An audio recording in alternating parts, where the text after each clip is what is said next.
Man ho yung mga ginawa ng mga kapatid ko, patawarin niyo na sila at asahan yung hindi na mauulit.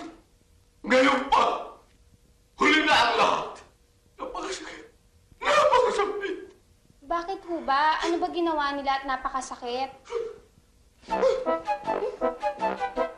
Ginawa nila akong diwende!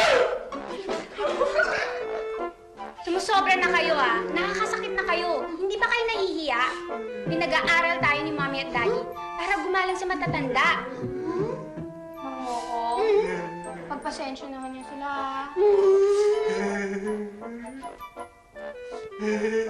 Mang Domeng, Kali-alino nyo lang ako makita. mabuti na lang ho nga, hindi kayo nasaktan eh. Hala!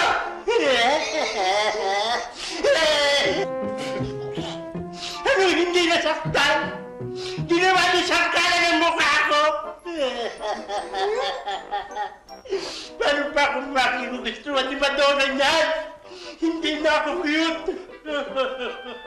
Ibig mo sabihin, yung mukha kong cute! Oo, magiging lapitin ka ng babae ngayon!